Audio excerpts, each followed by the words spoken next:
네, 반갑습니다. 제가 공무원 교육을 몇 번 해봤거든요. 근데 이렇게 아늑한 분위기에서 강의를 하긴 처음인 것 같아요. 대부분 대강당에서 한 200명 정도 이렇게. 그때 저는 늘 좌절을 해요. 이거 민방위 훈련 같아요, 딱. 그래서 제가 그 민방위 훈련 들으면서 참 졸고 그랬는데, 그러면 안 되겠고. 이제 이미 민방위는 끝났습니다. 네. 제목이 보니까 시민과 공무원의 거버넌스 실현을 위한 정책 학습의 장 이렇게 돼 있네요. 아마 제 강의가 사회적 자본과 사회적 경제라고 하는 건데요. 저 강의 제목 이 전체 학교 주제하고 되게 밀접하게 관련이 있는 것 같아요. 혹시 사회적 기업에 대해서는 다 아시죠? 그래서 이렇게 너무 이렇게 힘드시잖아요. 저도 힘들고 뚱하고 계지 마시고. 예. 사회적 기업은 다 아시죠? 협동조합에 대해서도 아시죠? 네. 최근에 협동조합이 상당히 많이 이제 정책적인 관심의 대상이 됐어요. 그래서 각종 지자체들마다 협동조합에 대한 강의를 해달라고 그래요. 서울에서 첫 번째 협동조합 학교를 했던 데가 금천구였어요. 금천구청이었는데 한 50분 정도 오신다고 예상을 하셨대요. 근데 150분이 오신 거예요. 그래가지고 강의실이 부족하잖아요. 그래서 금천구청 구내식당에서 강의를 했어요. 그 다음에 학교가 노원구였어요. 그래서 이제 금천구 얘기를 듣고 금천구에서 또 1강을 하고 노원구에서 1강을 했는데 그때 한 80분 정도 오시겠다 예상을 했는데 250명이 왔어요. 그래서 제가 그걸 보면서 무슨 생각을 했냐면 왜 갑자기 저렇게 협동조합에 사람들이 미쳐 있을까? 아니 협동조합이 없었던 게 아닌데 왜 이렇게 협동조합에 관심이 있을까? 이제 이런 생각들을 많이 하게 됐는데 아마 그게 제 강의 때 앞부분에 이제 그런 얘기들을 할 텐데요. 대부분 협동조합에 대해서 이해가 없으세요. 그렇죠? 그래서 제가 어떻게 하면 선생님들이 협동조합에 대해서 특히 이 사회적 자본이라고 하는 주제하고 연관해서 선생님들이 협동조합을 그런 사회적 자본의 관점에서 좀 경험을 해보시게 할 수 있을까? 이런 생각을 했어요. 그래서 제가 게임을 하나 만들었어요. 같이 이렇게 협동조합 게임이라는 건데 제가 이렇게 앞으로 가는 이유는요. 선생님하고 저하고 강이 있어가지고 제가 강을 건너려고 그러는 거예요.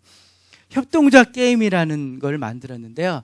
제가 한 10분 정도 선생님 반응 보고요. 제가 게임을 할 텐데 제가 25개의 숫자를 보여드릴 거예요. 25칸에 25개의 숫자가 있어요.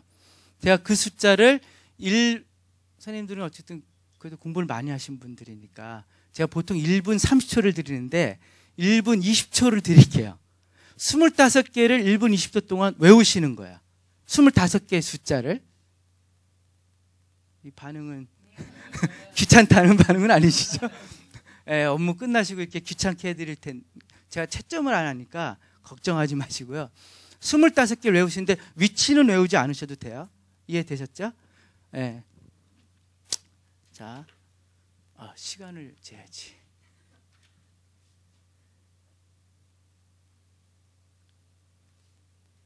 네. 다 보이시죠?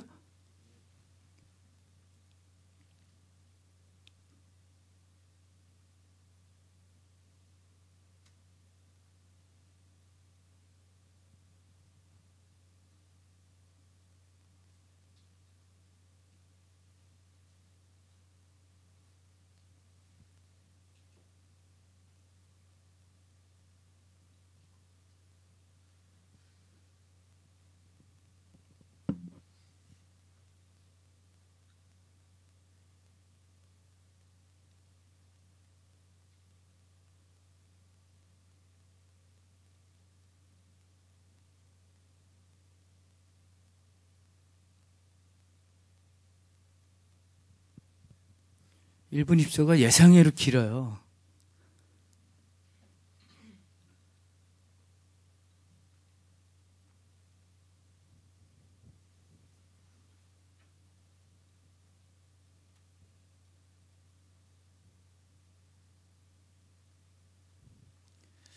자, 이제 그 선생님들 종이에다가 쓰세요. 선생님들이 외우신 숫자를.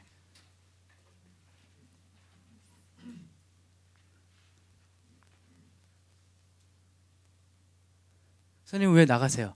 쓰셔야지.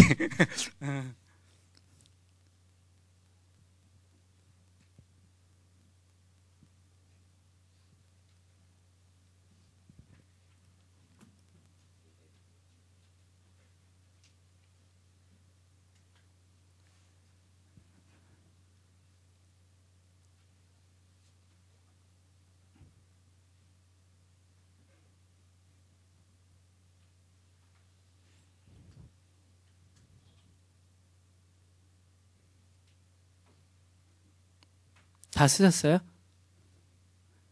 다 쓰셨어요?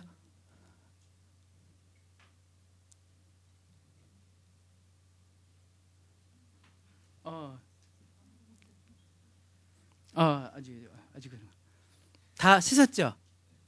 예. 네. 선생님 이거 보고 쓰고 그러지 않게요. 다 쓰셨죠? 네. 자, 이제 그 한번 맞춰보세요. 몇 개를 기억하셨는지.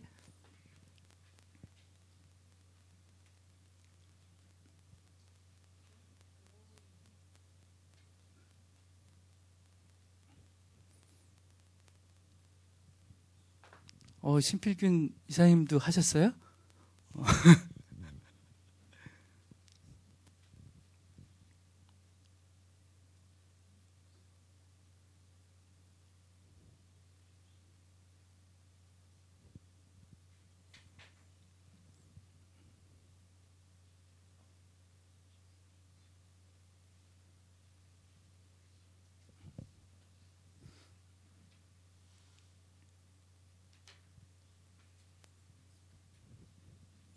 다 체크하셨죠? 좀 더 시간을 드릴까요? 네.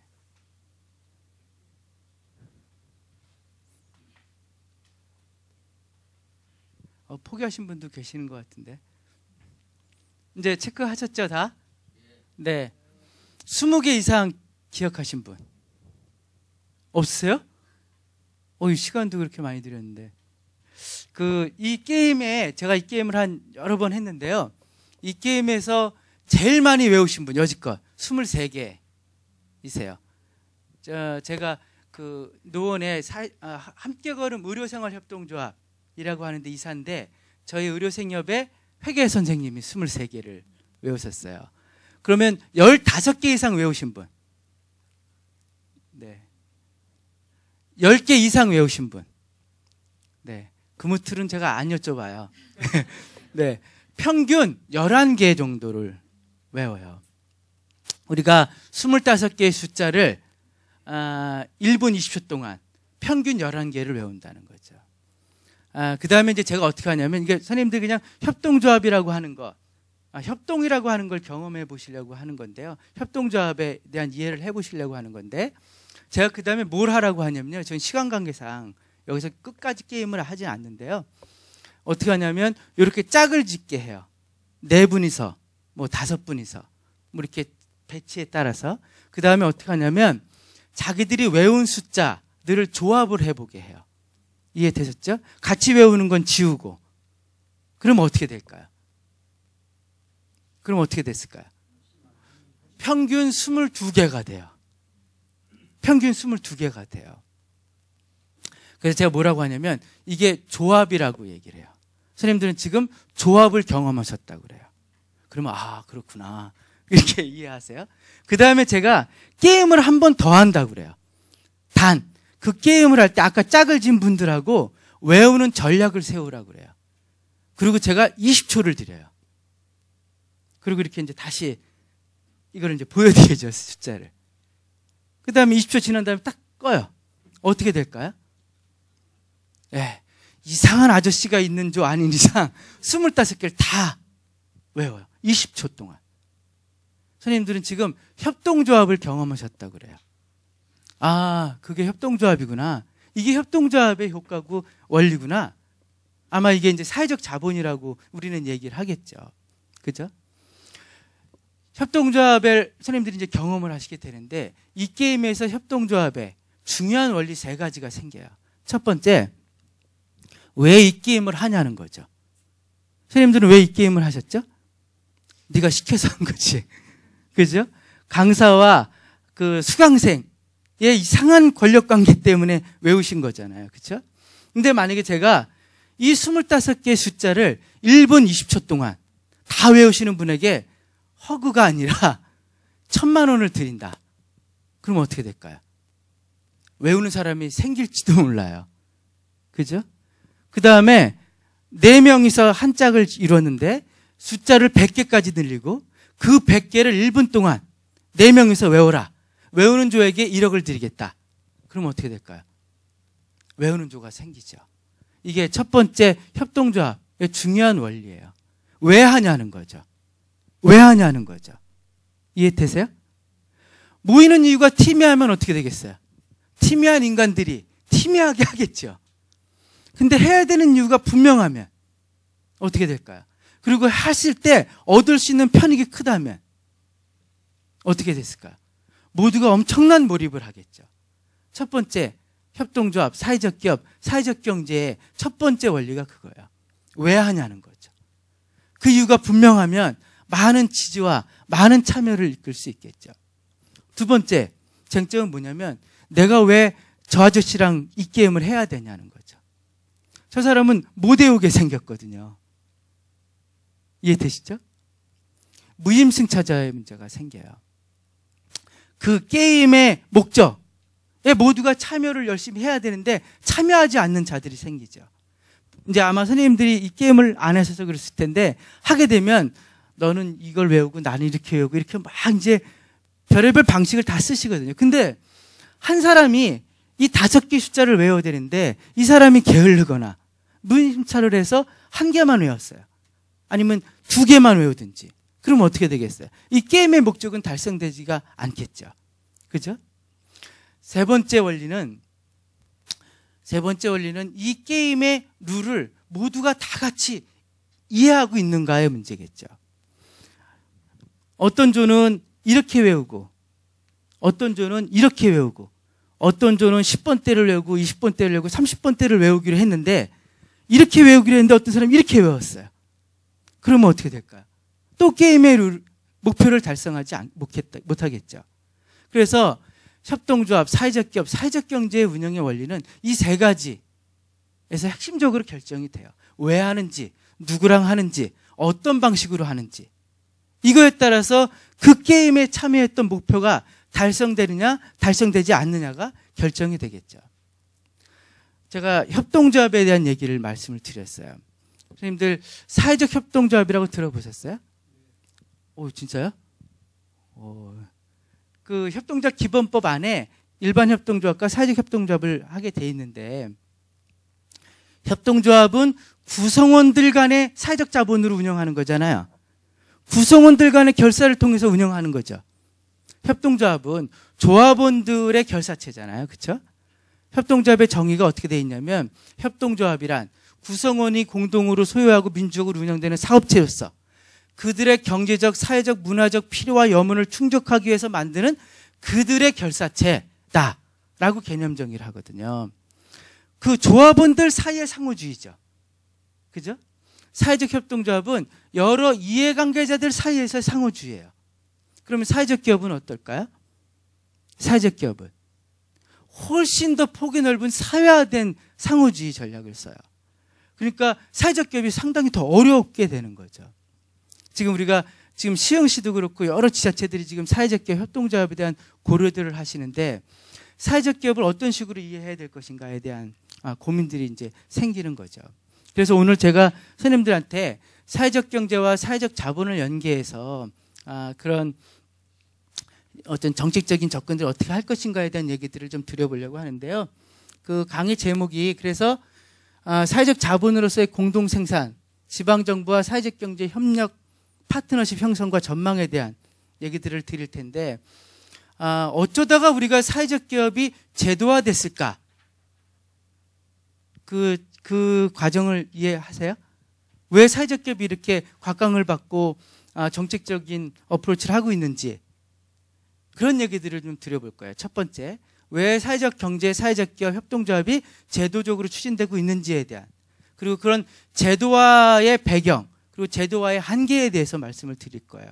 그리고 그런 사회적 경제와 지방정부가 파트너십을 이루고 있는 그런 사회적 자본이 형성되는 이런 파트너십의 사례들을 제가 말씀드릴 거고, 그런 사례가 앞으로 어떤 식으로 발전해 갈 것인가에 대한 그 제언들을 제가 마지막으로 하면서 강의를 마치도록 하겠습니다. 이 발표 개요 한번 보실래요?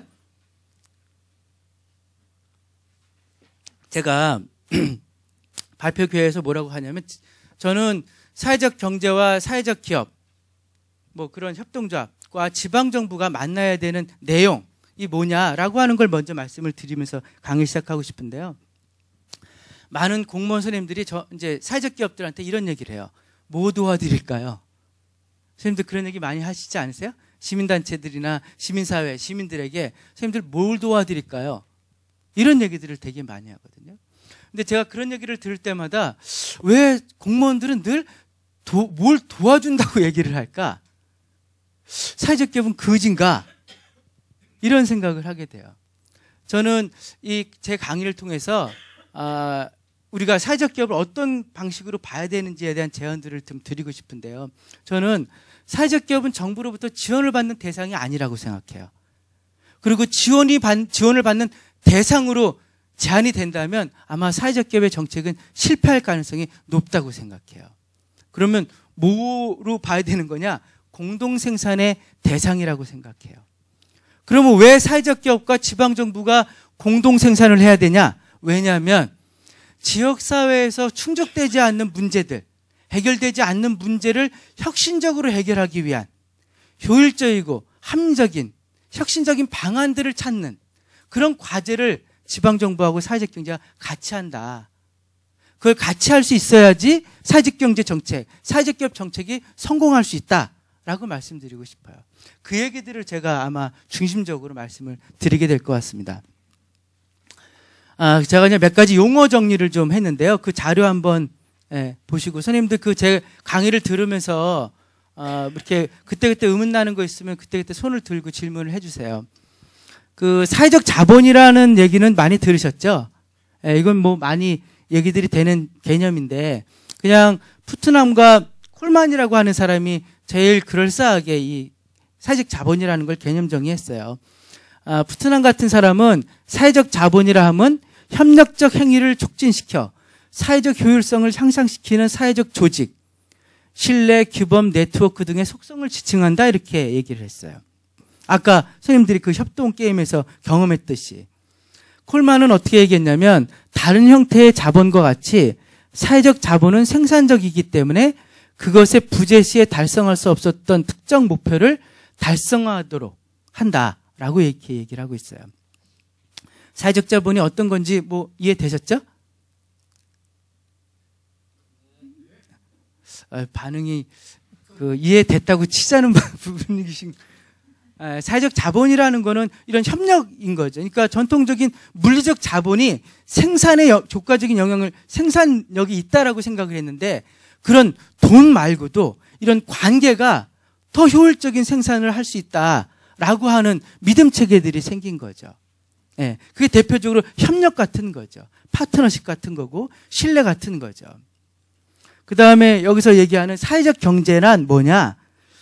이 개념은 거의 대부분의 유럽 국가들이 따르는 개념이고요. 캐나다도 이 개념을 따르게 되는데요. 이 자크 드푼이라고 하는 사람인데, 이분이 제 지도 교수님이셨어요.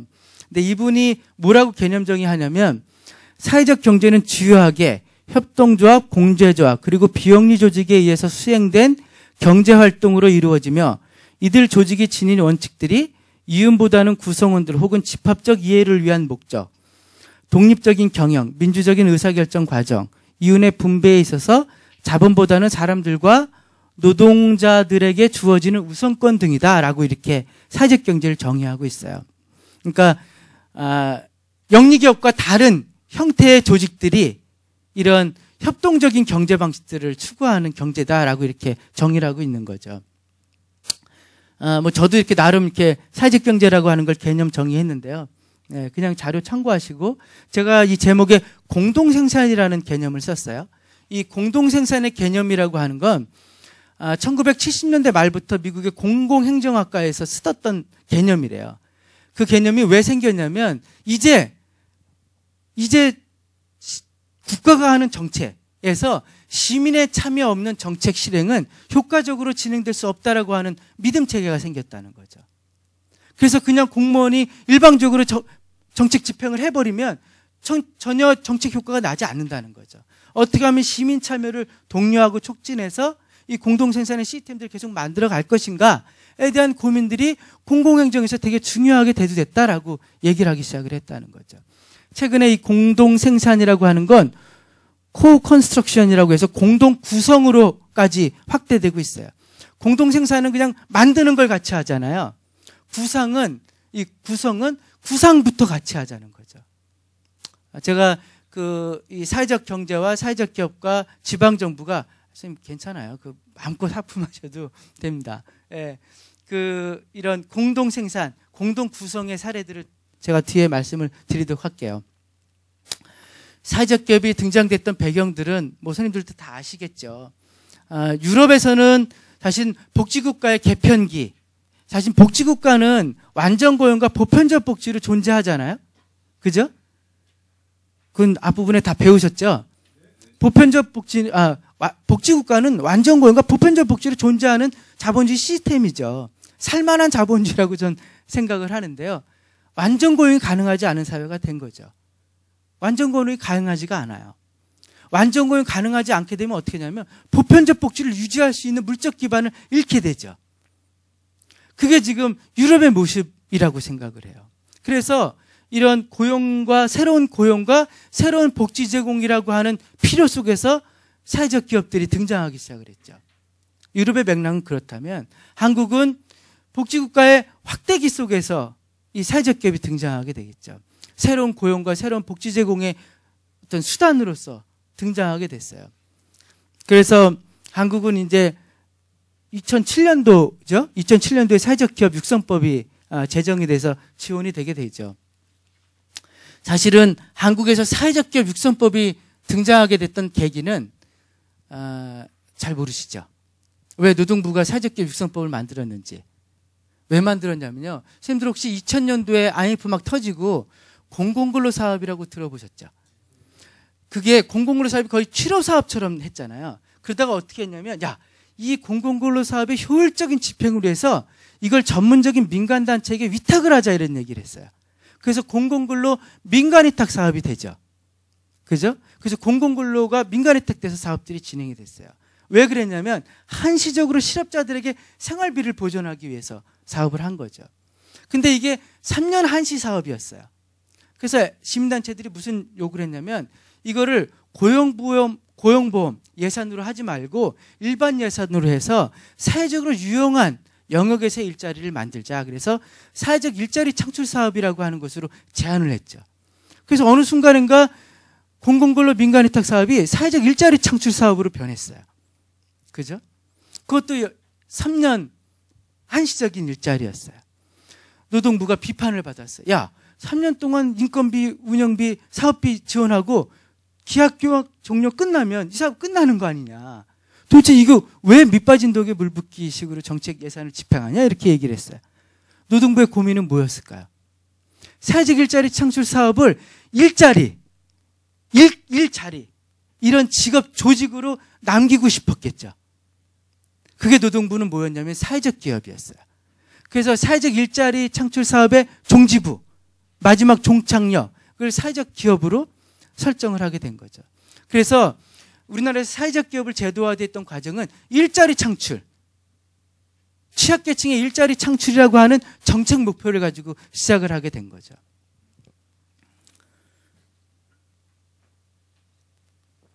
그래서 사회적 기업이 제도화가 되는데요.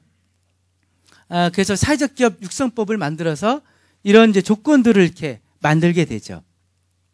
사회적 기업 육성법에 의하면 사회적 기업으로 인증받으려면 몇 가지 조건들이 있어요. 그건 아시죠? 그 조건들을 통과해야지 사회적 기업으로 인증을 받을 수 있어요. 그러니까 사회적 기업으로 인증되지 않으면 사회적 기업이란 말을 쓰지 못하게 되겠죠. 근데 원래 그 전까지 사회적 기업이라고 하는 건 다양한 조직의 다양한 목적을 가진 활동들이었는데 사회적 기업 육성법이 딱 만들어진 다음에 국가가 정해준 목적, 틀에 맞춰서 사회적 기업들이 규정하게 되는 거죠. 그래서 사회적 기업이라고 하는 용어가 일반 명사에서 고유 명사로 바뀌게 돼요. 이게 이제 사회적 기업이 제도화되는 첫 시작인데요. 그래서 사회적 기업을 인증을 받으면 이런 지원의 길이 열려요. 이런 지원의 길이. 몇 가지 이제 조건들을 충족시키면 사회적 기업 인증을 받고 인증을 되면 이런 지원 정책을 혜택을 받게 되는 거죠. 제가 사회적 기업 육성법 시행이 되고 바로 그 첫 번째 사회적 기업들한테 질문을 했어요. 물론 여전히 이 결과가 유효한데요. 왜 사회적 기업으로 인증을 받았냐라고 질문했어요. 선생님들은 왜 사회적 기업으로 인증을 받았다고 생각을 하세요? 네? 수익 창출? 네. 사실은 그 선생님들이 예상을 하셨을 것 같은데 제일 많은 비율이 뭐였냐면 인건비 운영비를 지원받기 위해서였어요. 두 번째 목적이 사회적 일자리 창출 사업을 지속적으로 연계하기 위해서였어요. 일자리 인건비 운영비 지원을 받기 위해서가 40%였고요. 사회적 일자리 창출 사업을 지속적으로 연계하고 싶다가 31.1%였어요. 사회적 일자리 사업을 지속적으로 연계하고 싶은 이유는 인건비 운영비 때문이잖아요. 결국 우리나라의 사회적 기업들이 왜 사회적 기업으로 인증을 받냐? 71.1%가 인건비 운영비를 지원받기 위해서였다는 거죠. 이 상황에 대해서 어떻게 생각하세요? 나쁘다고 생각하시죠? 얘기도 안 하시고. 네. 우려가 되겠죠. 근데 그건 뭐 시민사회가 자원이 없기 때문에 그런 문제가 생기는데 문제는 인건비 운영비 지원을 받기 위해서 사회적 기업을 인증받았던 게 문제가 아니라 지원이 종료됐을 때 생존율의 문제죠. 노동부가 공식적으로 집계한 건 50% 생존율이었어요. 근데 서류로 까면 더 생존율은 낮아지겠죠. 영국에서도 비슷한 조사를 했어요. 영국의 인증 사회적 기업은 CIC라고 커뮤니티 인터레스트 컴퍼니라고 하는 조직이에요. 왜 당신들은 CIC를 등록을 했냐라고 물어봤어요. 제일 많은 비율이 뭐였냐면 우리가 지역사회에서 기특한 일을 하고 있다는 걸 검증받기 위해서였어요. 이게 제도적인 인센티브를 어떻게 만드느냐에 따라서 그 주체들이 어떻게 반응하느냐가 결정이 되겠죠. CIC는 국가가 목적을 규정해 주지 않아요. 그냥 스스로 기특한 걸 스스로 입증하도록 해요. 그거를 그 등록부에서 판단해서 CIC로 등록을 시켜주는 거거든요. 인건비 운영비를 지원받기 위해서 그 등록을 하는 게 아니라. 그러면 이건 이제 경기도 지역, 시흥시를 포함한 경기도의 사회적 기업의 지원 정책에 대한 정책 만족도를 물어본 거예요. 사회적 기업가들에게.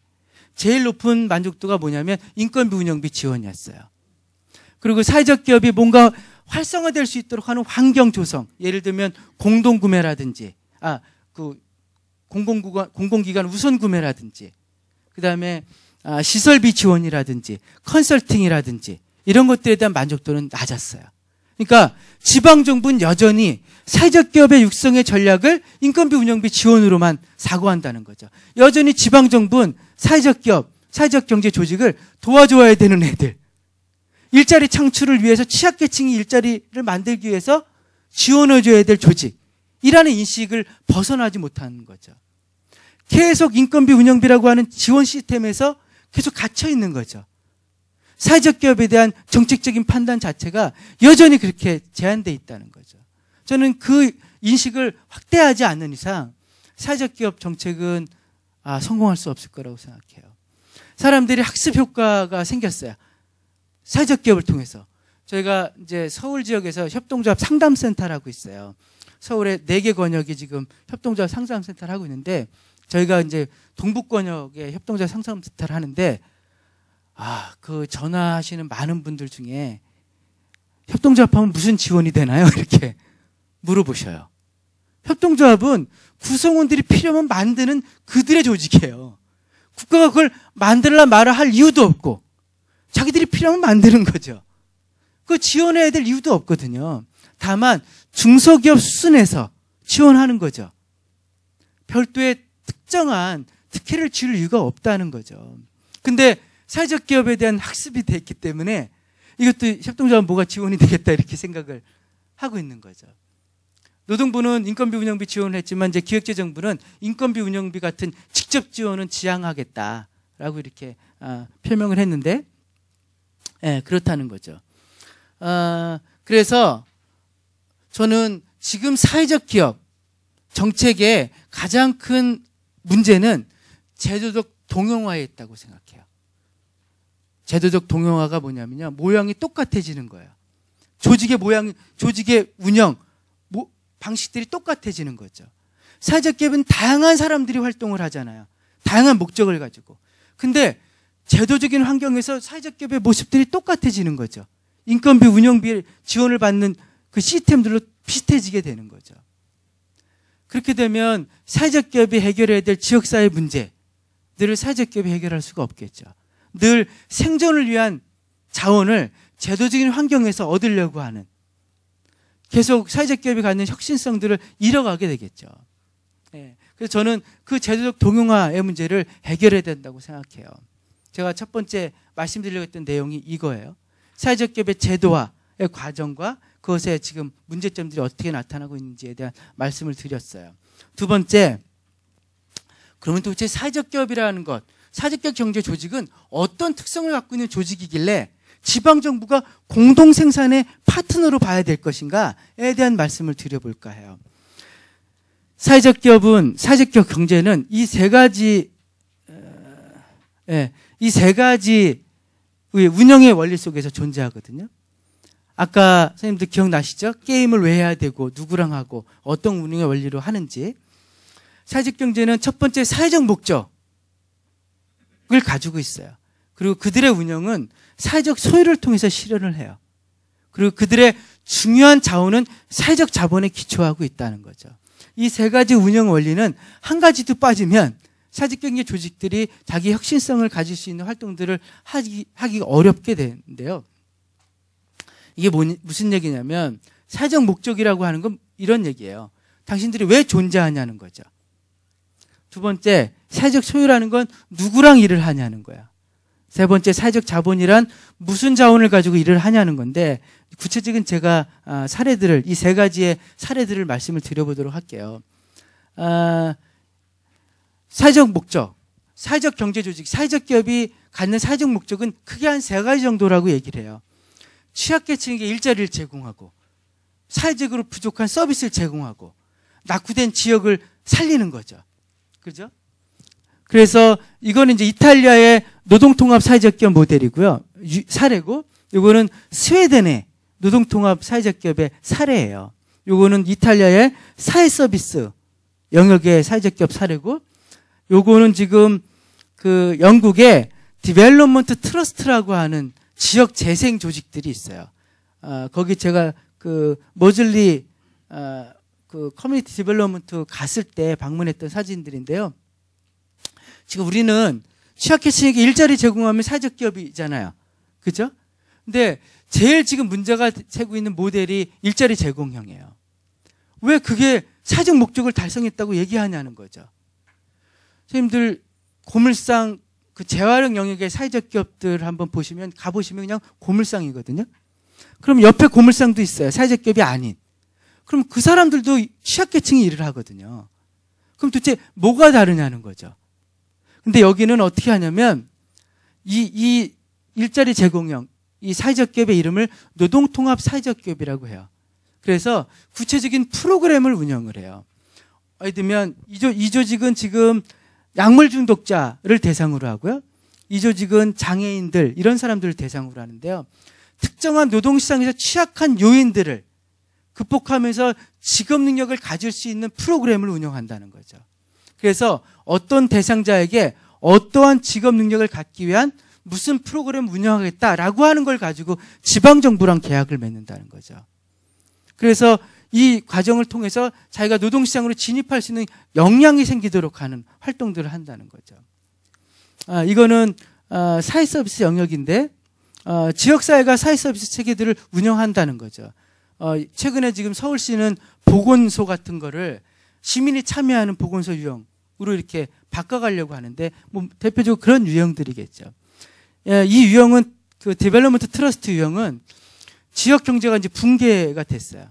그 지역의 재생들을 활성화를 해야 되는데 그 기반들을 뭘로 가질 것인가에 대한 고민들을 해서 영국의 지방 정부가 이런 생각을 하게 됐어요. 공유자산 있잖아요. 예를 들면 그냥 이렇게 오랫동안 쓰지 않는 공공 건물, 그 다음에 지방 정부가 운영하는 수영장, 뭐 이런 것들을 민간단체한테 신탁을 하는 거죠. 그래서 그 건물, 그 공간을 지역 개발을 위해서 쓰라는 거죠. 그래서 그런 활동들을 이렇게 하게 돼요. 그러니까 다양한 영역에서 지역의 여러 가지 문제들을 해결하기 위한 활동들을 한다는 거죠. 그 다음에 이거는 지금 사회적 기업 한 군데에 그 조직의 사회적 목적을 제가 정리한 건데요. 그 의료생활협동조합이라고 들어보셨어요? 네, 고맙습니다, 선생님. 답을 해주셔서. 네. 의료생활협동조합, 안성의료생활협동조합이라고 하는 조직의 사회적 목적을 제가 쓴 거예요. 안성의료생활협동조합이라고 하는 조직은 1980년도부터 이렇게 활동을 했대요. 안성이라는 데가 농촌 지역이었어요. 농촌 지역은 무슨 문제가 있냐면 의료 서비스가 제공되지가 않죠. 그래서 농민회가 연대 의대하고 주말 진료를 시작을 했어요. 주말에 와서 의료 봉사를 하는 거죠. 의료 서비스가 제공되지 않으니까. 근데 아이가 주말에만 아픈 게 아니잖아요. 그래서 농민들이 어떻게 했냐면 출자를 했어요. 그리고 병원을 만든 거죠. 농민들이 출자한 농민병원을 만든 거예요. 협동조합으로. 그리고 거기에 자원봉사했던 전문의가 거기 원장이 됐죠. 그래서 의료생활협동조합이라고 하는 사회적 기업이 생겼어요. 이 조직은 생기자마자 두 가지 장점을 가지게 됐어요. 첫 번째는 독점이에요. 그죠? 병원이 없는데 병원이 생겼으니까 독점이죠. 두 번째는 소비자들의 충성도가 높아요. 내가 만든 내 병원이잖아요. 이 조직은 흥하겠어요? 망하겠어요? 망할 수가 없죠. 그래서 어마어마하게 성장을 해요. 쭉 성장을 해요, 이렇게.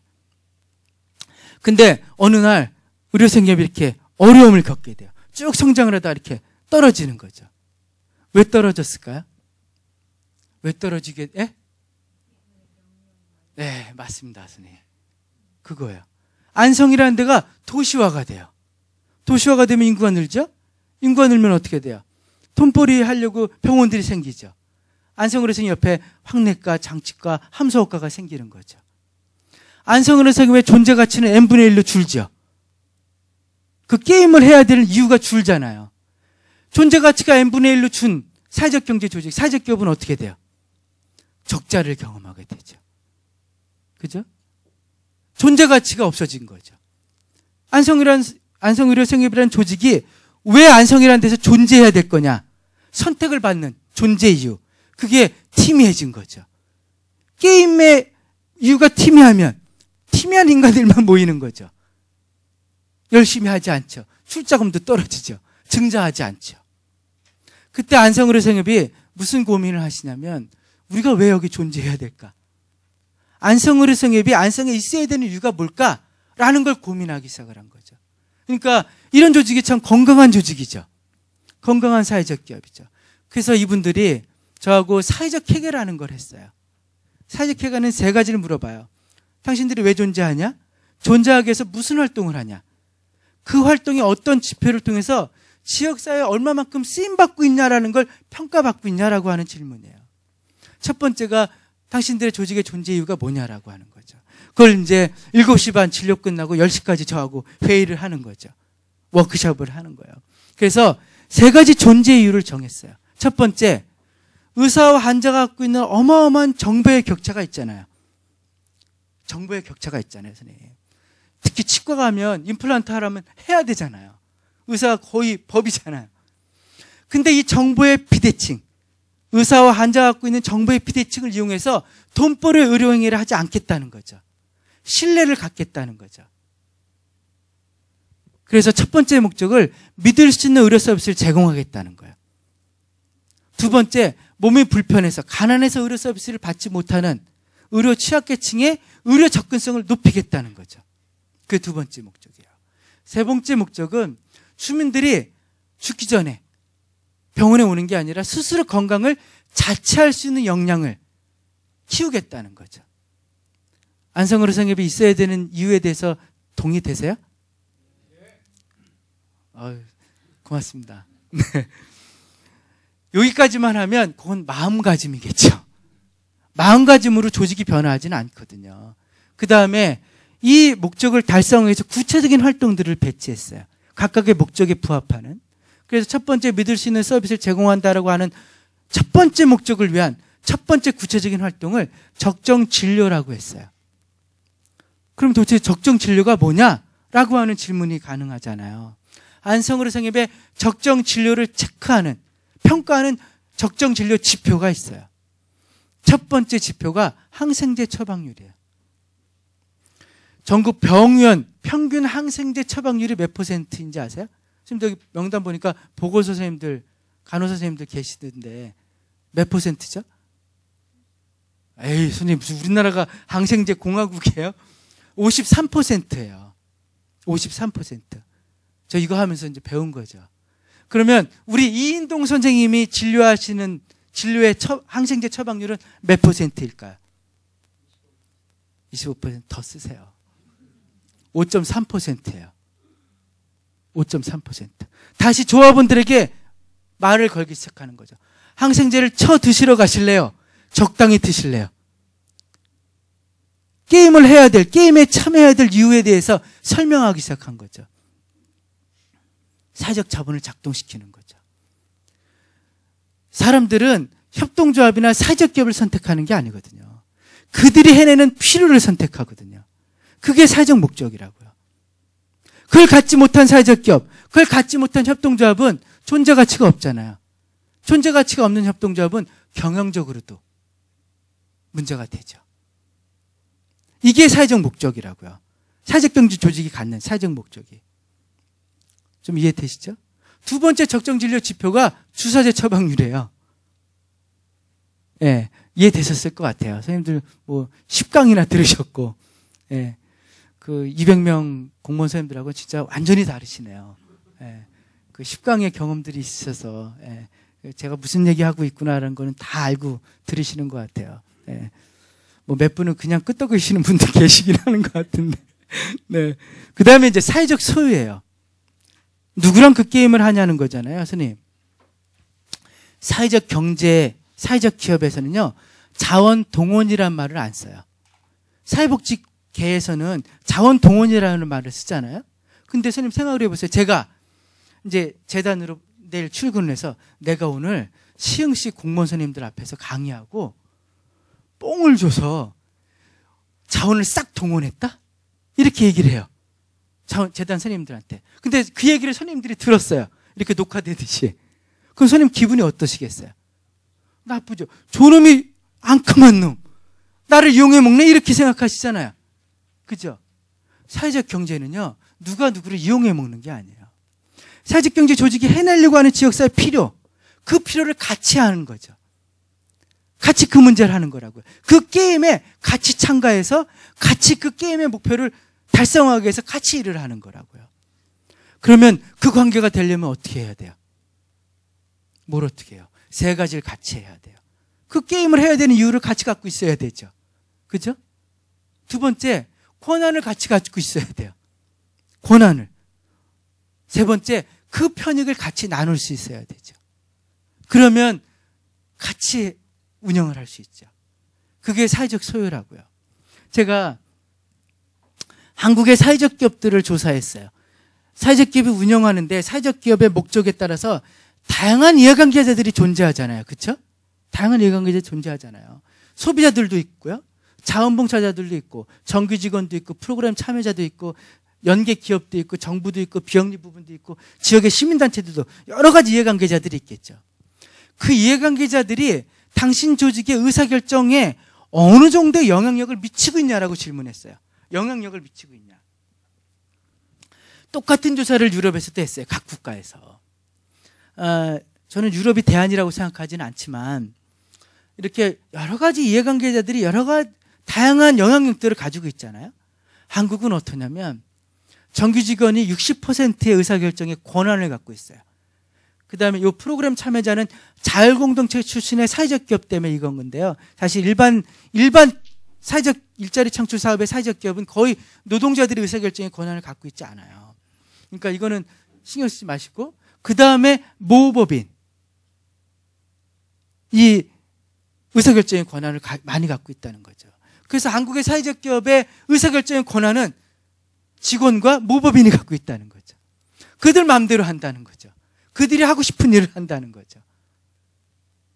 그리고 나머지는 자원의 동원의 대상이죠. 그러니까 공동생산을 할 수가 없겠죠. 그래서 저는 실적인 의사결정의 권한을 같이 행사하고 그 이해를 같이 하고 그 편익을 같이 가질 수 있을 때 공동생산이 가능하고, 그걸 해내는 구조가 사회적 기업의 구조다. 여러분들 사회적 기업 육성법 보시면 다양한 이해관계자들이 의사결정에 참여하도록 돼 있어요. 그래서 이게 다 그런 이유거든요. 세 번째, 사회적 기업의 자원은 어디서 오냐? 제가 그 장애인 사회적 기업들의 여러 조직들의 유형을 분석해서 예산 분포, 자원 분포를 비중을 분석해 본 거예요. 한 사회적 기업을 운영해서 100만 원이 든다고 그랬을 때 제일 많이 자원이 오는 게 44만 원이 사회 정책인 동기에 의한 판매. 이게 뭐냐면 윤리적 소비예요. 이 조직의 뜻에 지지해서 구매 행위를 하는 거죠. 이 조직의 존재 가치에 대한 인정으로 구매를 한다는 거죠. 그 다음에 많은 자원이 순수한 시장 판매에서 32만 원이 와요. 그 다음에 정부의 보조금이 20만 원에서 오는 거죠. 이거는 인건비, 운영비 지원의 가능성이 많죠. 근데 만약에 사회적 기업이 정책 파트너다 그러면 계약을 하겠죠. 그리고 그걸 좀 더 혁신적으로 잘할 수 있는 정책 사업들을 같이 하는 것으로 예산이 바뀌겠죠. 예산의 항목들이. 제가 그 일본에서 사회적 기업 그 지원법을 만들고 싶어요. 일본의 사회적 기업들이. 그래서 이제 국회에서 로비를 막 하는 거죠. 그래서 공무원들을 데리고 공청회를 했는데, 그때 이제 한국에서 초대를 받아서 갔는데 제가 첫 번째 그 국회의원들에게 보여줬던 슬라이드가 이 슬라이드였어요. 야, 니네 사회적 기업이 없으면 정부가 이거를 그 일을 해내기 위해서 100만 원을 다 쓰지 않냐. 근데 니네 사회적 기업이 생기니까 20만 원만 쓰지 않냐. 그 다음에 자원이 믹스되지 않냐. 사회적 기업을 통해서 그 문제를 해결하기 위한 자원이 공공 부분, 시민사회 부분, 시장 자원이 믹스해서 그 문제를 해결하는데 자원이 모아지고 있지 않냐. 이 좋은 걸 왜 안 하냐. 이렇게 설득을 했어요. 그때 이제 많은 의원들이 지금 민주당 정부가 바뀌었지만 되게 예산 압박들을 되게 많이 받았었거든요. 네, 사회적 기업 때 이렇다는 거죠. 그래서 사회적 기업의 정책성은 저는 세 가지로 봐야 된다. 그리고 그 세 가지 운영 원리가 지방정부와 공동 생산을 할 수 있는 근사한 파트너로서 사회적경제 조직, 사회적 기업들을 이해할 수 있다라고 말씀드릴 수 있을 것 같아요. 제가 그 사례들을 몇 가지 말씀을 드리고 마지막 말씀을 드릴게요. 이건 이제 스웨덴 사례인데요. 스웨덴에서 지금 시흥시도 사회적 기업 지원센터가 있어요. 여기는 그런 비슷한 협동조합 개발센터 같은 걸 만들었어요. 근데 이 개발센터는 왜 만들었냐면 청년 실업률이 높아졌어요. 그래서 청년 실업을 어떻게 협동조합이라고 하는 구조로 좀 해결해 볼 수 있을까라고 고민하면서 만들었어요. 근데 이 조직은 어떻게 운영을 하냐면 예산의 반은 지방정부가 내고요. 반은 협동조합 연합회랑 지역사회가 내요. 100% 그냥 지방정부가 하는 게 아니라. 그래서 예산을 같이 내고 운영도 독자적인 거버넌스를 구축해서 독자적으로 운영을 하는 거죠. 그러니까 어느 누구의 조직도 아니지만 어느 누구의 조직이도 한 그런 형태로 운영을 한다는 거죠. 그래서 저는 우리나라에서 지원 조직의 형태가 그런 국가가 그냥 지역사 그냥 지방정부가 그냥 예산 탁 해가지고 만들어버리는 구조보다 지역이 좀 뭔가 같이 할 수 있는, 같이 운영할 수 있는 구조들에 대한 고민들을 해볼 필요가 있다고 생각이 들고요. 이거는 이제 영국에서 했던 공공조달 방식인데, 그 사회적 기업의 공공기관 우선 구매 조항이 있어요. 그죠? 근데 그게 잘 안 돼요. 선생님들 공공구매 조항 되게 많잖아요. 근데 잘 안 되잖아요. 사회적 기업은 공공구매 우선 조항을 할 때 문제가 생길 수도 있어요. 불공정 거래에 시말릴 수도 있어요. 예를 들면 어떤 계약을 하는데 사회적 기업에게만 배타적으로 그걸 입찰을 주겠다라고 하면 일반 업자들이 들고 일어나겠죠. 그래서 그런 문제들이 생길 소지가 많고 실질적으로 유럽에서는 그런 문제들이 생겼어요. 그래서 영국은 어떻게 했냐면 조달 방식을 바꿨어요. 베스트밸류 입찰제라고 바꿨어요. 최고가치 입찰제요. 최저 입찰제가 아니라 최저가 입찰제가 아니라 그 입찰의 과정이 최고의 가치를 생산할 수 있는 입찰이라는 걸로 바꿨다는 거죠. 그래서 아예 조달 과정들을 바꿔간 거죠. 뭐 예를 들면 이런 거예요. 선생님들 여기 이제 벌키밥스라고 하는 사례가 있는데 큰 부피나는 쓰레기를 수집해서 재활용하는 업체가 있잖아요. 그 업체가 계약이 끝났어요. 그래서 이건 이제 벌키밥스는 리버풀에 있는 사회적 기업인데 리버풀 주 정부가 그런 지방 정부가 그 고민한 거예요. 어떻게 하면 이 벌크 쓰레기를 재활용하는 이 기업을 좀 더 최고 가치를 내는 입찰 조건으로 바꿀까에 대한 고민을 했어요. 영국이 재활용률이 제일 낮거든요, 유럽에서. 그래서 입찰 조건을 어떻게 냈냐면 재활용률을 높일 수 있는 기업의 운영 구조를 가져라. 그리고 취약계층이 직업 능력 향상될 수 있는 직업 능력 향상 프로그램을 운영해라. 이 두 가지 입찰 조건을 냈어요. 어디가 될까요? 어디가 될까요? 사회적 기업이 되죠. 사회적 기업은 그것 때문에 존재하는 애들이거든요. 그러니까 누구나 그 문제는 사회적 기업이 가장 잘할 수 있다고 생각을 한 거죠. 그래서 벌키밥스가 됐어요. 훨씬 더 효과적으로 쓰레기 문제와 실업자의 직업능력 향상 프로그램들을 운영하게 됐죠. 뭐 시간이 없으니까 그다음 이제 흡애라고 하는 예인데요. 선생님들 시흥시 공무원 선생님들이 유럽에 이제 사회적 기업을 보러 가신다고 이렇게 하시잖아요. 얼마 전에는 어떤 지방 정부가 헝가리를 가겠대요. 부다페스트를 사회적 기업을 보러. 그래서 야 이제 참 별짓을 다 하는구나. 이제 동유럽도 가보고 싶구나. 여행을. 이제 그런 거 말고 진짜 사회적 경제의 선진지 견학을 가시려면 흡애를 한번 고려해 보세요. 흡애는 어떤 조직이냐면 사회적 경제 조직과 지방정부가 네트워크한 조직들의 유럽 네트워크예요. 지금 최근에 사회적 기업에 관심이 있는 지방정부가 사회적 기업 무슨 지원, 활성화 무슨 지방자치 행정위원회? 협의회? 이런 걸 만들었잖아요. 그런 거죠. 그런 행정협의회가 유럽의 각 국가의 네트워크들의 네트워크로 만들어진 거죠. 그래서 그 네트워크에서 사회적 기업과 파트너십을 통해서 효과적인 정책 사례들을 막 정리하기 시작을 했어요. 그래서 그걸 소통시키는 거죠. 예. 뭐 이렇게 이제 진행들을 했는데 제가 이제 한국에서 지방정부와 사회적 경제 공동생산의 사례들을 좀 두 가지 사례만 말씀을 드릴게요. 이건 이제 저희 재단이 옥천군하고 했던 사례인데요. 저희 재단은 사회적 기업을 지방정부가 바라봤을 때 지원의 대상이 아니라 지역사회의 여러 가지 의제들, 그 문제들을 해결하기 위한 혁신적인 방안을 찾을 수 있는 근사한 공동생산의 대상으로 보자라고 하는 게 우리의 주장이었어요. 그러면 도대체 사회적 기업이 지역사회의 어떤 문제들에 대해서 혁신적인 방안들을 수립할 수 있을까에 대한 고민이 필요했겠죠. 그래서 저희가 지역 자원조사를 했어요. 사회적 경제가 필요한 지역의 여러 가지 의제들을 분석을 해서 조사해 본 거죠. 그래서 저희가 영유아 영역, 청소년 분야 영역, 여성 분야, 노인 분야, 청년 귀농 귀촌, 관광 문화, 다문화 가정이라고 하는 영역에서 현안들을 뽑았어요.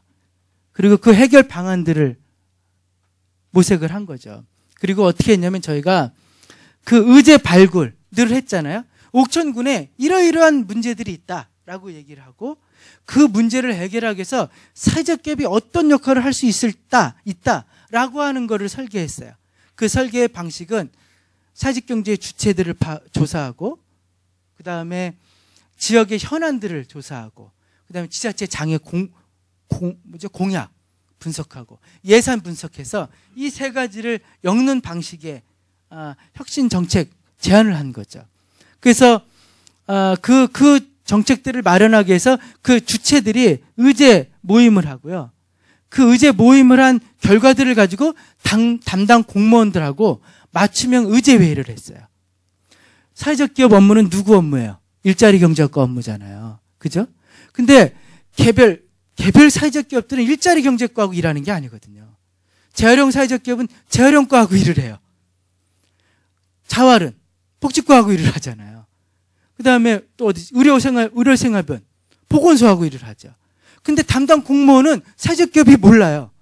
그리고 자기의 행정 업무도 아니죠. 업무 대상도 아니에요. 사회적 기업은. 그러니까 담당 공무원들, 그러니까 여러 그 과에 담당 공무원은 사회적 기업이 관심 대상이 아닌 거죠. 그러니까 죽었다 깨나도 사회적 기업에 대한 이해가 일자리 창출 이상을 벗어나지가 못하는 거죠.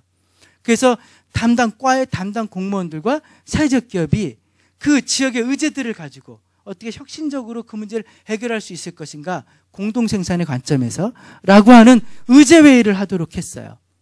그리고 공동생산의 목표를 정해서 평가지표도 같이 만드는 거죠. 사업계획도 같이 하고. 그래서 이제 옥천 군수님한테, 군수님 이제 공무원 교육 200명 하지 말고 과마다 하자.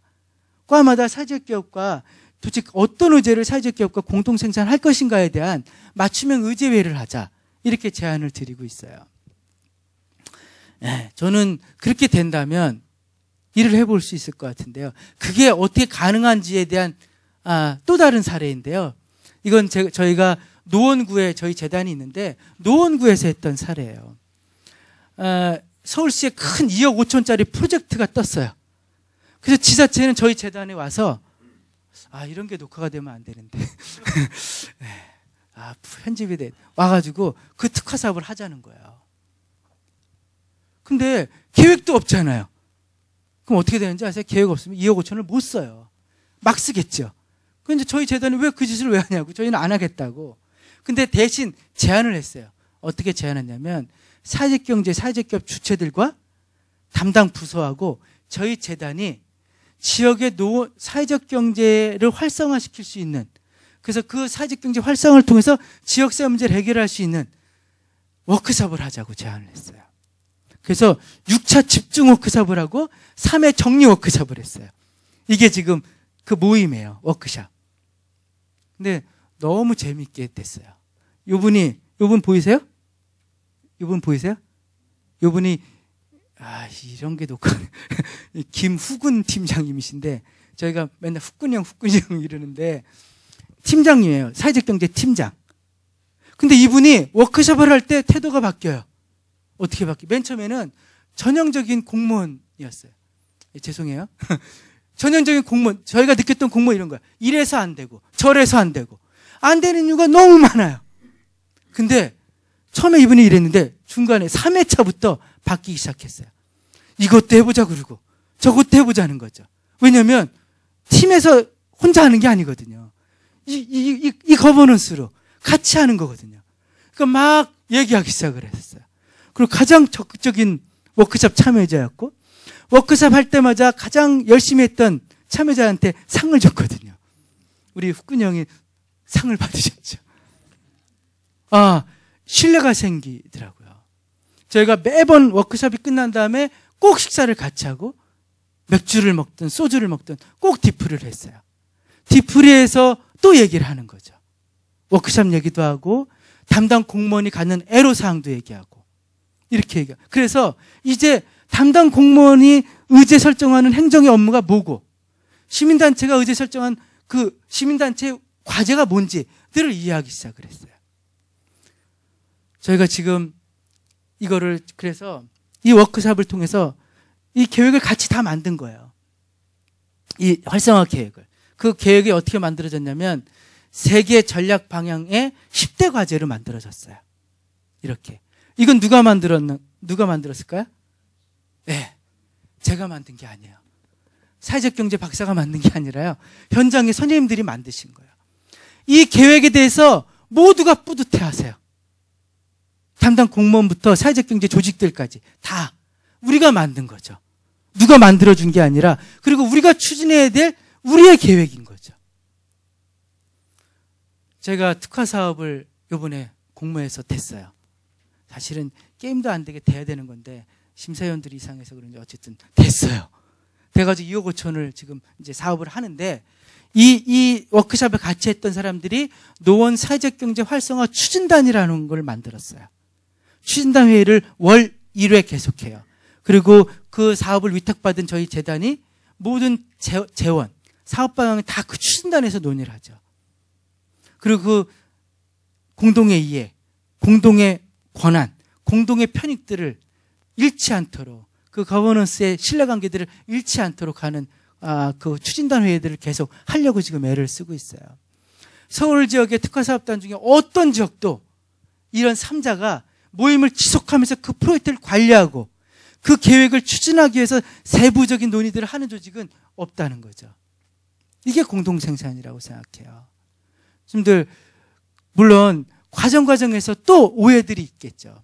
그래서 저는 담당 공무원 선생님한테 그런 얘기를 해요. 엔조한테 그런 얘기를 하는데, 오해는 어디서 비롯되냐면 정부의 비대칭에서 비롯된다. 선생님들, 그래서 팀장님, 사회적 기업 추진하는 업무 추진에서 어려운 점, 그리고 그 위의 요구, 그런 것도 같이 얘기하자, 풀자. 그런 얘기들을 드리고 있어요.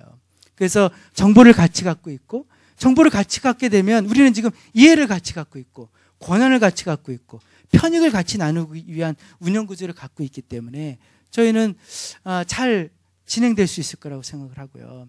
사회적 경제가 활성화되는 것의 결과는 결국 노원 지역이 좀 더 잘 사는 지역으로 바뀌는 거죠. 사회적 기업이 100개가 되는데요, 지역은 어떠한 변화도 없어요. 너무 이상하지 않아요? 사회적 기업이 많으면 많을수록 지역사회 문제가 해결이 돼야죠.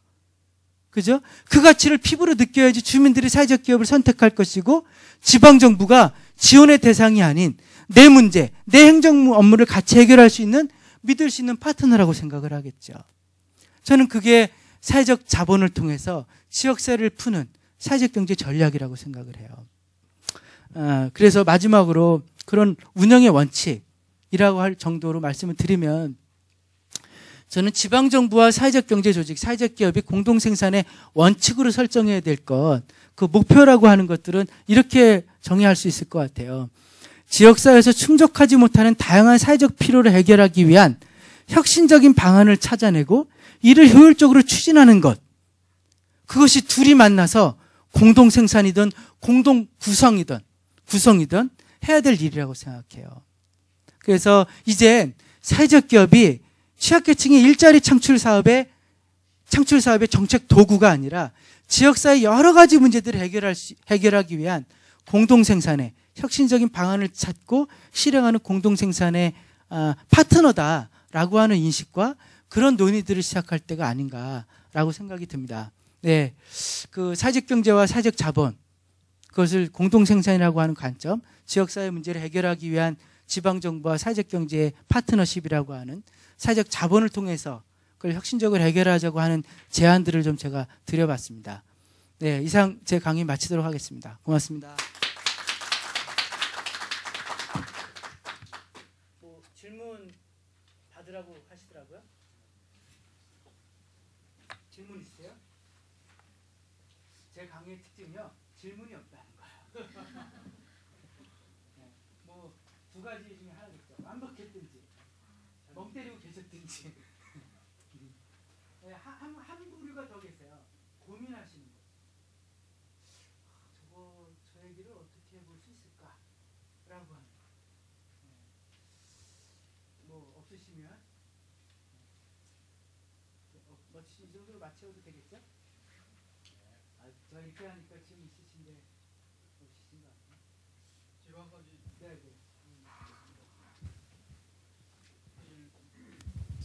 잘 이해가 안 되는 부분이 더 많은데요. 마지막에 이제 공동 생산하라는 말씀을 하셨는데, 생산에 대한 말씀을. 근데 저희들은 이제 머릿속에는 어쨌거나 이 사회적 기업도 기업인데 결국은 공동 생산을 하건 뭐 어떻게 하건 거기 뭐가 나와서 그게 이 일하는 사람들의 어떤 이윤으로 돌아가야 되는데, 그러니까 서두에서는 이제 이 정부가 뭐 지원해주는 그런 쪽에만 말씀을 하셔가지고 그게 바람직하지 않다 말씀하셨는데, 네. 공동 행사할 때 경우에 그 목표가 이제 공동 생산의 목표에 의해서 그러면 이 사람들이 생산해서 이윤은 어떻게 창출이 되어야 되는지 그게 조금 좀 감이 안 오거든요. 네, 네. 그 얘기 좀 듣고 싶습니다. 네. 사실은 그거는 이제 사회적 기업가 강의할 때 하는 얘기인데요. 이제 저희가 이제 사실 그 얘기를 하면 좀 긴데, 일단 사회적 기업이 돈을 벌어야 되는 이유 뭐라고 생각하세요? 네, 맞습니다. 사회적 목적을 달성하기 위한 물적 기반을 확보하기 위해서요. 사회적 일반 기업의 목적은 뭐예요? 이윤을 극대화하는 것이에요. 모든 기업의 목적은 하나예요. 유일해요. 이윤을 극대화하는 거죠. 사회적 기업의 목적은 말할 수 없어요. 너무나 다양해요. 선생님들, 일반 기업이 3개가 있어요. 첫 번째 기업은 순이익이 1억이 났어요. 두 번째 기업은 5천만 원 나고, 세 번째 기업은 또이또이 했어요. 어떤 기업이 훌륭한 기업이에요? 그럼요. 분명하죠. 사회적 기업은. 어떤 조직은 5천만 원이 어떤 1억이고 어떤 조직은 또이또이 했어요. 어떤 조직이 훌륭한 조직이에요? 그렇죠. 알 수 없어요. 알 수 없어요. 그럼 뭘로 평가해요? 존재 가치로 평가가 되는 거죠. 존재 가치가 있어야지 존재할 수 있다고 생각해요. 협동조합에 대한 연구 책을 읽어보면요, 협동조합에 대한 연구는 크게 2가지 경향으로 나눠져요. 첫 번째는 협동조합의 공동생산, 공동분배, 공동노동이라고 하는 공동체성이 장점이냐 아니냐는 거죠. 협동조합은 모두가 같이 일을 하는 거잖아요. 장점일까요? 아닐까요? 장점이라고 생각하시는 분. 큰일 났네. 단점이라고 생각하시는 분. 아, 네. 역시 선생님들 식강을 들으시니까 훌륭하게 바뀌셨네요. 그때 다르다는 거예요. 협동조합이 모두가 주인인 건 장점이잖아요. 근데 모두가 주인인 건 어느 누구도 주인이 아닐 수도 있다는 거죠. 무임승차자의 문제가 있다는 거예요. 근데 또 다른 연구의 축, 협동조합이 일반 영리기업으로 퇴행해 가든지 망한다는 거죠. 협동조합이 변질돼 가요. 일반 기업으로. 왜 변질돼 갈까요? 존재 가치를 잃었기 때문에요.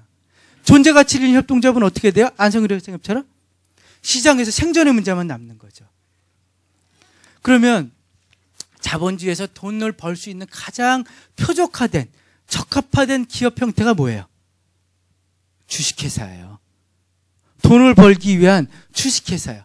주식회사가 무슨 헌법에서 주식회사로 다 하라고 한 게 아니에요.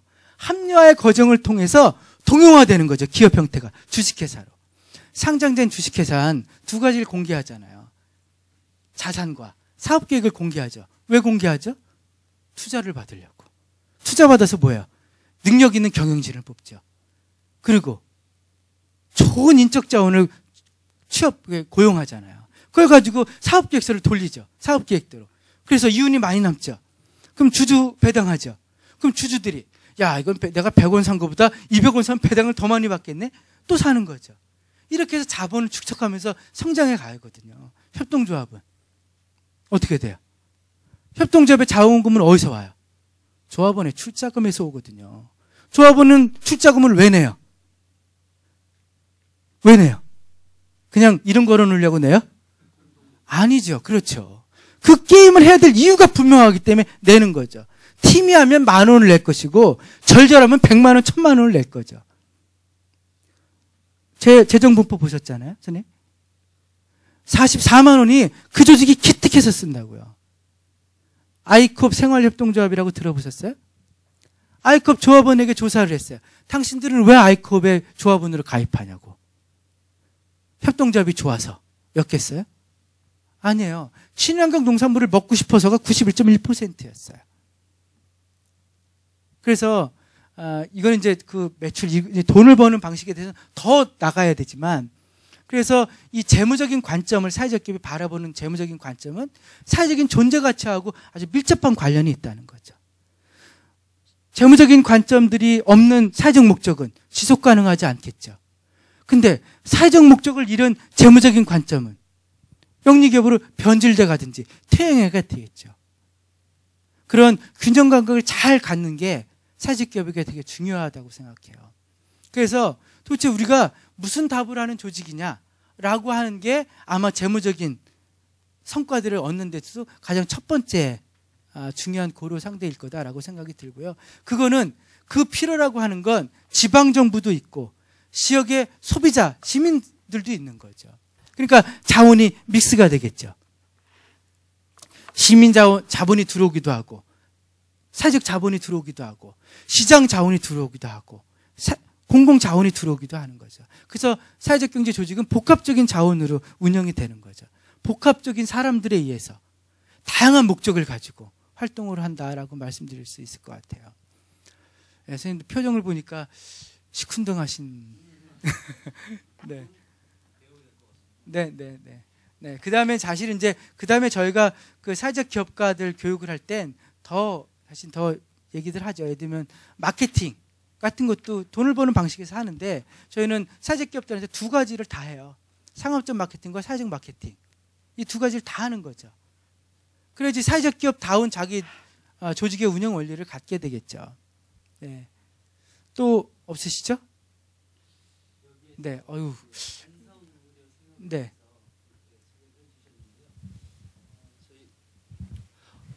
보건소에 근무하고 있습니다. 네. 아, 그러시구나. 예, 네. 이게 보건소 간지는 얼마 안 됐지만 이게 굉장히 와닿는 내용인데요. 이거 말고 다른 분야의 보건에 대한 우수 사례가 있으면 간단히 한번 좀 설명 좀 부탁 좀 드리겠습니다. 시간이 일단 8시 반까지죠? 아, 그러세요? 저는 8시 반까지라고 들어가지고 제가 저는 8시 반까지 하니까 20분 하려면 8시 10분에 끝내야 된다 이렇게. 그랬구나. 그럼 뭐 제가 시간을 좀 더 써도 되겠네요. 제가 두 가지 정도 사례 말씀드리고 싶은데 한 가지는 스웨덴 사례예요.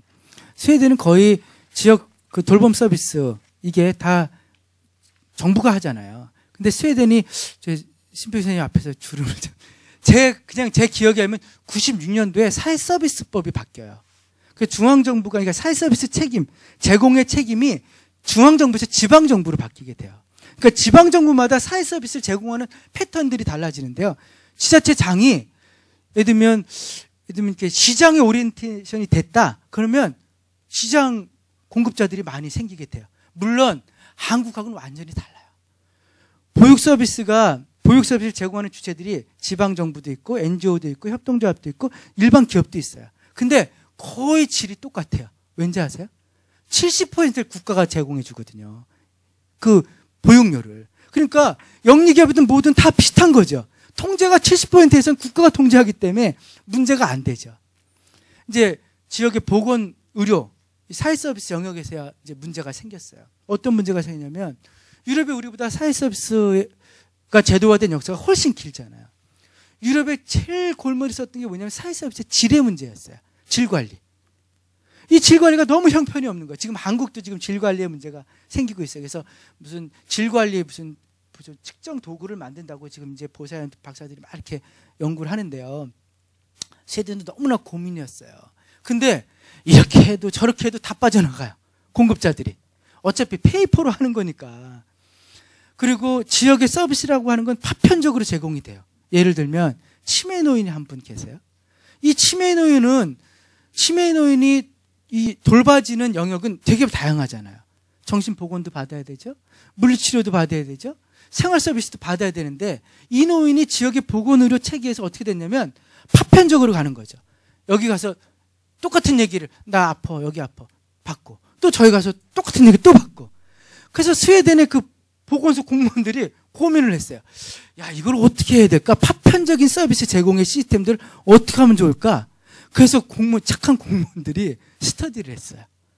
그리고 해외 사례들을 찾으러 다닌 거야. 어떻게 했는지 아세요? 사회 서비스 흐름 체계, 서비스 체인을 만들었어요. 지역 보건의료 그 체인을 만든 거죠. 그래서 흐름 서비스 체계를 만든 거예요. 그리고 컨트롤 타워가 있고 그래서 한 노인이 딱 진료를 받는 순간 이 정보는 그 서비스 공급자들, 계획된 서비스 공급자들이 다 가는 거죠. 그래서 굳이 얘기하지 않아요. 딱 받고 할머니 그다음에 다음 여기 가시면 돼요. 이렇게 시스템이 돌아가는 거죠. 근데 이 사회 서비스 흐름 체계 속에서 질 관리가 되더라는 거예요. 왜냐하면 앞 단계에서 이걸 하고 와야 되잖아요. 여기서 질 관리가 되더라는 거죠. 페이퍼로 아무리 질 관리했는데 안 됐는데 이 서비스 연계 체계를 만드니까 전 단계에서 그 다음 단계에서 전 단계가 평가가 되는 거죠. 그 다음에 그 체계 안에 이용자가 들어오게 했어요. 서비스 설계. 그래서 지금 유럽에서 사회 서비스의 그 질, 보건의료 행정 체계를 효과적으로 관리하고 질 관리하는 시스템에서 주요하게 고려하는 게 두 가지예요. 사회 서비스 연계 체계를 만들고 그 연계 체계 안에 당사자, 이용자 당사자가 설계에 참여하도록 하는 거. 이제 그렇게 설계를 하고 계시더라고요. 그러면 한국의 보건소는 어떻게 고민해 볼 수 있을까라고 하는 고민들을 비슷하게 해본 경험이 있어서 제 강의의 특징은 필요에 대한 얘기들을 되게 많이 하잖아요. 존재가치. 그래서 사람들이 저한테 강의를 들으면 이런 얘기를 해요. 도대체 사회적인 지역사회 필요를 어떻게 아냐? 지역 NGO 단체들이. 그럼 제가 그 얘기를 들으면서 뭐라고 생각하시냐면, 야, 지역에 일하면서 지역의 필요를 모르는 건 무슨 일을 하고 있는 거냐, 당신들. 이렇게 얘기하지만, 저 이제 착하니까, 그 지역사회 필요를 알 수 있는 툴킷을 하나 만들었어요. 그 툴킷이 뭐냐면, 지역에서 일어날 수 있는 여러 가지 의제들의 8가지 테마로 나눈 거예요. 일자리, 그 다음에 안전, 그런 것들, 복지, 이런 것들, 영역. 그리고 그 영역별로 세부 아이템들을 만들었어요. 예를 들면, 과속 방지턱.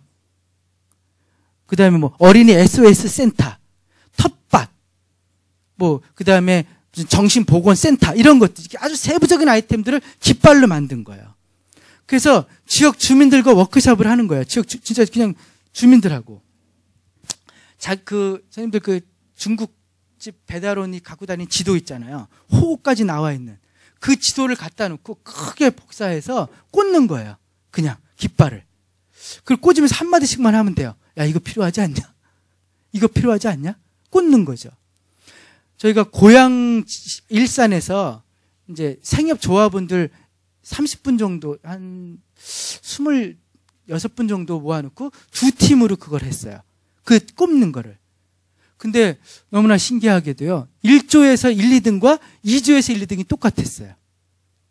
그 중에 1조 1등이 뭐였냐면 그 종합건강상담센터였어요. 2조의 2등이 종합건강상담센터였어요. 그리고 1조의 2등이 청소년극장이었고 2조의 1등이 청소년극장이었어요. 그러니까 종합건강상담센터가 일산 주부들의 필요였던 거죠. 그것도 컨센서스가 있는 필요였다는 거죠. 제가 이해가 안 됐어요.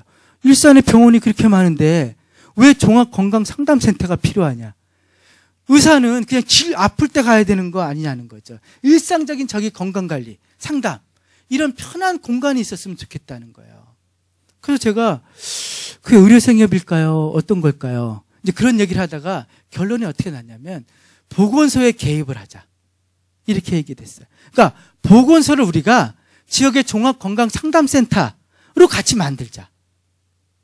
그러면 그걸 하려면 어떻게 해야 될까 고민하다가 일단 보건소 선생님들의 관심이 뭔지, 어려움이 뭔지, 그리고 우리나라 지방정부, 중앙정부의 보건소의 행정정책 계획이 뭔지 그걸 좀 알아보자. 그리고 예산 사업들을 알아보고 그게 종합건강상담센터라고 하는 필요를 보건소에서 같이 공동 생산할 수 있는 가능성이 있는지에 대해서 알아보자라고 과제를 정리했어요. 그런 욕구들이 있으신 거죠, 지금. 지금 노원구에서도 보건소 선생님이 저는 그 여자 선생님은 제가 본 시민운동가 같으시더라고요. 늦게까지 의료생이 와서 자원봉사하시고 의료생이 어쨌든 이제 주간보호도 하고 간호도 하고 아예 의료수가가 되지 않는 그러니까 가정 방문해서 이렇게 와상 환자들 도와주시고 이렇게 활동을 하시는데 그걸 보건소랑 같이 하시고 싶어 하시더라고요. 저는 그렇게 해볼 수 있다고 생각해요. 예전에 그냥 알코올 냄새 확 나는 싸늘한 보건소가 아니라 주민들이 그냥 바글바글하고 자연스럽게 지역의 커뮤니티가 형성되는 보건소로 저는 해낼 수 있다고 생각해요. 그런 인프라가 있고 그런 필요가 있고 이제 그런 확인만 하면 저는 한번 시작해 볼 수 있지 않을까 싶고요. 이제 서울시가 지금 그런 주민 참여형 보건지소 사업을 지금 할 계획에 있다고 들었어요. 그래서 그걸 이제 몇 개 지역에서 공모해서 하시겠다고 이렇게 하시더라고요. 그래서 노원구는 지금 그걸 해보시려고 이렇게 좀 구상 중에 있으신 것 같아요. 네. 네. 이제 없으시죠? 네. 네. 그럼 이상 마치도록 하겠습니다. 네, 고맙습니다.